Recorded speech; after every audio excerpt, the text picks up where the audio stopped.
अमीर और गरीब होना किस्मत का खेल नहीं, बल्कि अमीर होने के पीछे छिपा है एक सीक्रेट। क्या है वो सीक्रेट? तो अभी सुनते हैं रिच डैड और पुअर डैड की पूरी कहानी, जिसके लेखक हैं रॉबर्ट कियोसाकी, जिन्होंने अपने दो डैडियों से 39 साल तक जो भी सीखा उसे किताब के माध्यम से हम सबको बताया। आइए इधर उधर की बातें ना सुनकर सुनते हैं रिच डैड और पुअर डैड। अध्याय 1। Rich dad poor dad. Robert Kiyosaki के अनुसार मेरे दो डैडी थे, एक अमीर और दूसरे गरीब। एक बहुत पढ़े लिखे थे और समझदार थे। वे पीएचडी थे और उन्होंने अपने 4 साल के अंडर ग्रेजुएट कार्य को 2 साल से भी कम समय में कर लिया था। इसके बाद वे आगे पढ़ने के लिए सैनफोर्ड यूनिवर्सिटी ऑफ शिकागो तथा नॉर्थ वेस्टर्न यूनिवर्सिटी गए और यह सब उन्होंने पूरी तरह से स्कॉलरशिप के सहारे ही किया। मेरे दूसरे डैडी 8वीं से आगे नहीं पढ़े थे। दोनों ही अपने करियर में सफल थे। दोनों ने जिंदगी भर कड़ी मेहनत की थी। दोनों ने ही काफी पैसा कमाया था, परंतु उनमें से एक पूरी जिंदगी पैसे के लिए परेशान रहा। दूसरा हवाई के सबसे अमीर व्यक्तियों में से एक बन गया। एक के मरने पर उनके परिवार, चर्च और जरूरतमंदों को करोड़ों डॉलर की सौगात मिली। दूसरा अपने पीछे घर छोड़कर मरा। मेरे दोनों डैडी इरादे के पक्के, चमत्कारी और प्रभावशाली थे। दोनों ने मुझे सलाह दी, परंतु उनकी सलाह एक सी नहीं थी। दोनों ही शिक्षा पर बहुत जोर देते थे, परंतु उनके द्वारा सुझाए गए पढ़ाई के विचार अलग अलग थे। अगर मेरे पास केवल एक ही डैडी होते तो मैं या तो उनकी सलाह मान लेता या फिर उन्हें ठुकरा देता। जो कि सलाह देने वाले दो थे, इसलिए मेरे पास दो विरोधाभासी विचार होते थे, एक अमीर आदमी का और दूसरा गरीब आदमी का। किसी भी एक विचार को सीधे सीधे मान लेने या न मानने के बजाय मैं उनकी सलाहों पर काफी सोचा करता था, उनकी तुलना करता था और फिर खुद के लिए फैसला किया करता था। समस्या यह थी कि अमीर डैडी अभी अमीर नहीं थे और गरीब डैडी अभी गरीब नहीं थे। दोनों ही अपने करियर शुरू कर रहे थे और दोनों ही दौलत का परिवार के लिए मेहनत कर रहे थे, परंतु पैसे के बारे में दोनों के विचार और नजरिए एकदम अलग थे। उदाहरण के तौर पर एक डैडी कहते थे पैसे का मोह ही सभी बुराइयों की जड़ है, जबकि दूसरे डैडी कहा करते थे पैसे की कमी ही सभी बुराइयों की जड़ है। जब मैं छोटा था तो मुझे दोनों डैडियों की अलग अलग सलाहों से दिक्कत होती थी। एक अच्छा बच्चा होने के नाते मैं दोनों की बातें सुनना चाहता था। परेशानी यही थी कि दोनों एक सी बातें नहीं करते थे। उनके विचार में जमीन आसमान का फर्क था, खासकर पैसे के मामले में। मैं काफी लंबे समय तक यह सोचा करता कि उनमें से किसने क्या कहा, क्यों कहा और उसका परिणाम क्या होगा। मेरा बहुत सा समय सोच विचार में ही गुजर जाता था। मैं खुद से बार बार इस तरह के सवाल पूछा करता, उन्होंने ऐसा क्यों कहा? और फिर दूसरे डैडी की कही हुई बातों के बारे में भी इसी तरह से सवाल पूछता। काश मैं यह बोल सकता हूँ, हाँ वे बिल्कुल सही हैं, मैं उनकी बातों से पूरी तरह सहमत हूँ, या यह कहकर मैं सीधे उनकी बात ठुकरा सकता। बुढ़े को यही नहीं पता कि वह क्या कह रहा है। क्योंकि दोनों ही मेरे प्यारे थे, इसलिए मुझे खुद के लिए सोचने पर मजबूर होना पड़ा। इस तरह सोचना मेरी आदत बन गई, जो आगे चलकर मेरे लिए बहुत फायदेमंद साबित हुई। अगर मैं एक तरह से ही सोच पाता तो मेरे लिए इतना फायदेमंद नहीं होता। धन दौलत का विषय स्कूल में नहीं बल्कि घर पर पढ़ाया जाता है। शायद इसीलिए अमीर लोग और ज्यादा अमीर हो जाते हैं, जबकि गरीब और ज्यादा गरीब हो जाते हैं, और मध्यम वर्ग खर्च में डूबा रहता है। हम में से ज्यादातर लोग पैसे के बारे में अपने माता पिता से ही सीखते हैं। कोई गरीब पिता अपने बच्चे को पैसे के बारे में क्या सिखा सकता है? वह सिर्फ इतना ही कह सकता है, स्कूल जाओ और मेहनत से पढ़ो। हो सकता है वह बच्चा अच्छे नंबर से कॉलेज की पढ़ाई पूरी कर ले, फिर भी पैसे के मामले में उसकी मानसिकता और उसका सोचने का ढंग एक गरीब आदमी जैसा ही बना रहेगा। यह सब उसने तब सीखा जब वह छोटा बच्चा था। धन का विषय स्कूल में नहीं पढ़ाया जाता। स्कूल में शैक्षणिक और व्यावसायिक निपुणता पर जोर दिया जाता है, न कि धन संबंधी निपुणता पर। इससे यह साफ हो जाता है कि जिस स्मार्ट बैंकर्स, डॉक्टर और अकाउंटेंट के स्कूल में अच्छे नंबर आते हैं, वे जिंदगी भर पैसे के लिए संघर्ष क्यों करते हैं। हमारे देश पर जो भारी कर्ज लदा हुआ है वह काफी हद तक उन उच्च शिक्षित राजनेताओं और सरकारी अधिकारियों के कारण है जो आर्थिक नीतियां बनाते हैं। और मजे की बात यह है कि वे धन के बारे में बहुत कम जानते हैं। मैं अक्सर नई सदी में आने वाली समस्याओं के बारे में सोचता हूँ। जब क्या होगा जब हमारे पास ऐसे करोड़ों लोग होंगे जिन्हें आर्थिक और चिकित्सकीय मदद की जरूरत होगी।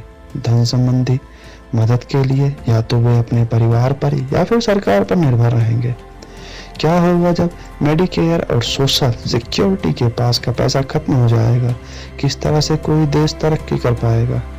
अगर पैसे के बारे में पढ़ाई की जिम्मेदारी माता पिता के ऊपर छोड़ दी जाएगी, जिनमें से ज्यादातर गरीब हैं या गरीबी होंगे। क्योंकि मेरे पास 2 प्रभावशाली डैडी थे, इसलिए मैंने दोनों से ही सीखा। मुझे दोनों की ही सलाह पर सोचना पड़ता था। इस तरह से सोचते सोचते मैंने जब भी यह जान लिया कि किसी व्यक्ति के विचार उसकी जिंदगी पर कितना जबरदस्त प्रभाव डालते हैं। उदाहरण के तौर पर एक डैडी को कहने की आदत थी, मैं इसे नहीं खरीद सकता। दूसरे डैडी इन शब्दों के इस्तेमाल से चिढ़ते थे। वे जोर देकर कहते थे कि मुझे इसके बजाय यह कहना चाहिए, मैं इसे कैसे खरीद सकता हूँ। पहला वाक्य नकारात्मक है और दूसरा प्रश्नवाचक है। एक में बात खत्म हो जाती है, दूसरे में आप सोचते हैं कि मजबूर हो जाते हैं। मेरे जल्द ही अमीर बनने वाले डैडी ने मुझे समझाया कि जब हम कहते हैं मैं इसे नहीं खरीद सकता, वो हमारा दिमाग काम करना बंद कर देता है। इसके बजाय जब हम यह सवाल पूछते हैं कि मैं इसे कैसे खरीद सकता हूँ, तो हमारा दिमाग काम करने लगता है। इसका यह मतलब नहीं था कि उनका जिस चीज पर दिल आ जाए उसे खरीद ही लें।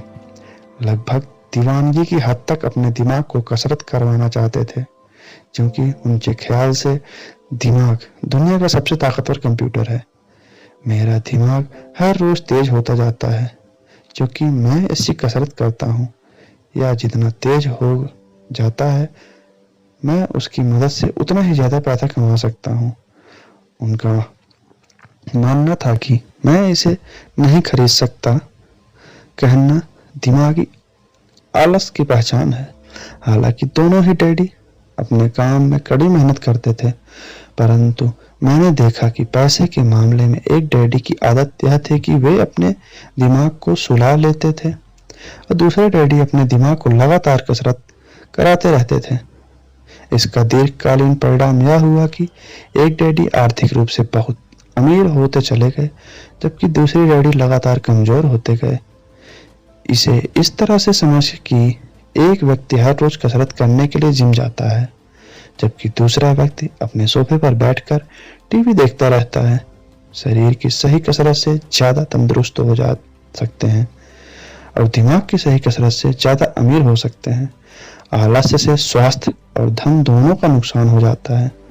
मेरे दोनों डैडी के विचारधारा में जमीन आसमान का अंतर था। एक डैडी की सोच थी कि अमीर को ज्यादा टैक्स देना चाहिए ताकि बेचारे गरीब को ज्यादा फायदा मिल सके, जबकि दूसरे डैडी कहते थे टैक्स उन लोगों को सजा देता है जो उत्पादन करते हैं और उन लोगों को इनाम देते हैं जो उत्पादन नहीं करते।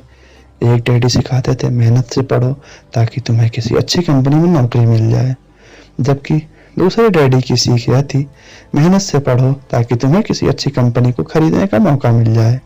एक डैडी कहते थे मैं इसलिए अमीर नहीं हूँ क्योंकि मुझे बाल बच्चों को पालना पड़ता है। दूसरे डैडी कहते थे मुझे इसलिए अमीर बनना है क्योंकि मुझे बाल बच्चों को पालना है। एक डैडी डिनर की टेबल पर पैसे और बिजनेस के बारे में बातें करते थे, प्रोत्साहित करते थे। दूसरे डैडी भोजन करते समय पैसों की बात करने से मना करते थे। एक का कहना था जहां पैसे का सवाल हो सुरक्षित कदम उठाओ, खतरा मत उठाओ। दूसरे का कहना था खतरा का सामना करना सीखो। एक का मानना था हमारा घर ही हमारा सबसे बड़ा निवेश और हमारी सबसे बड़ी संपत्ति है। दूसरे का मानना था मेरा घर मेरा दायित्व है, और अगर आपका घर आपकी नज़र में आपका सबसे बड़ा निवेश है तो आप गलत हैं। दोनों ही डैडी अपने बिल समय पर चुकाते थे, परंतु उनमें से एक सबसे पहले अपने बिल चुकाता था, जबकि दूसरा सबसे आखिरी में। एक डैडी का मानना था कि कंपनी या सरकार को अपना ध्यान रखना चाहिए और आपकी ज़रूरतों को पूरा करना चाहिए। वे हमेशा तनख्वाह में बढ़ोतरी, रिटायरमेंट योजनाओं, मेडिकल लाभ, बीमारी की छुट्टियों के दिन और बाकी सुविधाओं के बारे में चिंतित रहते थे। वे अपने दोनों चाचाओं से बहुत प्रभावित थे जो सेना में चले गए थे, और 20 साल से सक्रिय जीवन के बाद उन्होंने अपने रिटायरमेंट और अपने जीवन भर के आराम का इंतजाम कर लिया था। वे मेडिकल लाभ के विचार को पसंद करते थे और सेना द्वारा अपने रिटायर्ड कर्मचारियों को दी जाने वाली सुविधाओं की भी तारीफ करते थे। उन्हें विश्वविद्यालय का टेन्योर सिस्टम भी काफी बहुत पसंद था। कई बार नौकरी से आजीवन मिल रही सुविधा और नौकरी से लाभ से ज्यादा महत्वपूर्ण हो जाते हैं। वे अक्सर कहा करते थे मैं सरकार के लिए बहुत मेहनत से काम किया और आज इसके बदले मुझे से लाभ मिलने चाहिए। दूसरे डैडी पूरी तरह से आर्थिक स्वावलंबन में विश्वास रखते थे। सुरक्षा लोभी मानसिकता के विरोध में थे। वे यह मानते थे कि इस तरह की मानसिकता लोगों को कमजोर और आर्थिक रूप से जरूरतमंद बनाती है। उनका दृढ़ विश्वास था कि आदमी को आर्थिक रूप से सक्षम होना चाहिए। एक डैडी कुछ डॉलर बचाने के लिए परेशान रहे, दूसरे डैडी एक के बाद एक निवेश करते रहे। एक डैडी ने मुझे बताया कि अच्छी नौकरी तलाशने के लिए अच्छा सा बायोडाटा कैसे लिखा जाए। दूसरे ने मुझे यह सलाह सिखाया कि कैसी मजबूत व्यवसायिक और वित्तीय योजनाएं लिखी जाए जिससे मैं नौकरी दे सकूं। तो प्रभावशाली डैडियों के साथ रहने के कारण मुझे यह विश्लेषण करने का मौका मिला कि उनके विचारों का उनके जीवन पर कितना प्रभाव हो रहा है। मैंने पाया कि दरअसल लोग अपने विचार से ही अपने जीवन को दिशा देते हैं। उदाहरण के तौर पर मेरे गरीब डैडी हमेशा कहा करते थे मैं कभी अमीर नहीं बन पाऊंगा, और उनकी यह भविष्यवाणी सही साबित हुई। दूसरी तरफ मेरे अमीर डैडी हमेशा खुद को अमीर समझते थे। वे इस तरह की बातें करते थे मैं अमीर हूं और अमीर लोग ऐसे नहीं करते। एक बड़े आर्थिक झटके के बाद जब वे दिवालियेपन की कगार पर थे तब भी वे खुद को अमीर आदमी ही कहते थे। वे अपने समर्थन में यह कहते थे अमीर होने और पैसा न होने से फर्क होता है। पैसा पास में ना हो अस्थायी होता है, जबकि गरीब अस्थायी होता है। मेरे गरीब डैडी यह भी कहते थे मेरी पैसे में कोई रुचि नहीं है या पैसा महत्वपूर्ण नहीं है। मेरे अमीर डैडी हमेशा कहते थे पैसे में बहुत ताकत है। हो सकता है हमारे विचारों की ताकत को भी कभी माप न जा सके या फिर उन्हें पूरी तरह से समझा न जा सके। फिर भी बचपन में मैं यह समझ गया था कि हमारे अपने विचारों पर ध्यान देना चाहिए और अपनी अभिव्यक्ति पर भी। मैंने देखा कि मेरे गरीब डैडी इसलिए गरीब नहीं थे क्योंकि वे काम कमाते थे, बल्कि इसलिए गरीब थे क्योंकि उनके अपने विचार और काम गरीबों की तरह थे। दो डैडी होने के कारण बचपन से ही मैं इस बारे में बहुत सावधान हो चला था कि मैं किस तरह की विचारधारा अपनाऊं, मैं किसकी बात मानूं, अपने अमीर डैडी की या अपने गरीब डैडी की। हालांकि दोनों ही शिक्षा और ज्ञान को महत्वपूर्ण मानते थे, परंतु क्या सीखा जाए इस बारे में दोनों की राय अलग अलग थी। एक चाहते थे कि मैं पढ़ाई में कड़ी मेहनत करूं, डिग्री लूं और पैसे कमाऊं के लिए अच्छी सी नौकरी ढूंढ लूं। वे चाहते थे कि मैं पेशेवर अधिकारी, वकील या अकाउंटेंट बन जाऊं या MBA कर लूं। दूसरे डैडी मुझे प्रोत्साहित करते थे कि मैं अमीर बनने का रहस्य सीख लूं, यह समझ लूं कि पैसा किस तरह काम करता है और यह जान लूं कि इससे अपने लिए कैसे काम किया जा सकता है। मैं पैसे के लिए काम नहीं करता। इन शब्दों को वे बार बार दोहराया करते थे। पैसे मेरे लिए काम करता है। 9 वर्ष की उम्र में मैंने यह फैसला किया कि पैसे के बारे में मैं अपने अमीर डैडी की बात सुनूंगा और उनसे सीखूंगा। यह फैसला करने का मतलब था अपने गरीब डैडी की बातों पर ध्यान न देना। हालांकि उनके पास कॉलेज की बहुत सी डिग्रियां थी जो मेरे अमीर डैडी के पास नहीं थी। रॉबर्ट फॉस्टर का सबक। रॉबर्ट फॉस्ट मेरे पसंदीदा कवि हैं। हालांकि मुझे उनकी बहुत सी कविताएं पसंद है, परंतु वह रोड नॉट टेकन मुझे बहुत ज़्यादा पसंद है। मैं इसकी शिक्षा का इस्तेमाल हर रोज करता हूँ। द रोड नॉट टेकन, वह राह जिसे चुनना नहीं आया। पीले जंगल में 2 राहें बढ़ती थी और अफसोस कि मुझे एक को चुनना था और मैं अकेला पथिक खड़ा रहा, देर तक यह देखते हुए कि यह सब कहाँ तक जाती हैं, झुरमुटों से मुड़ने से पहले। फिर मैंने दूसरी राह चुनी। इतनी ही सुंदर और शानदार बेहतर थी क्योंकि यह घास ज्यादा थी और कम लोग गुजरे थे। हालांकि लोगों के गुजरने से यहाँ भी उतना ही नुकसान हुआ था और दोनों ही उस सुबह बराबर थी। पत्तियों के काले कदम नहीं थे और मैंने पहली को अपने दिल के लिए रखा, यह जानते हुए कि किस तरह रास्ते निकलते हैं। मुझे शक था कि मैं कभी लौटूंगा। मैं आ भरकर कहूंगा, आज से सदियों बाद शायद एक जंगल में 2 राहें बढ़ती थी और मैंने कम चली हुई राह को चुना और इसी बात से सारा फर्क पड़ता है। Robert foster 1916। और इसी बात से सारा फर्क पड़ा।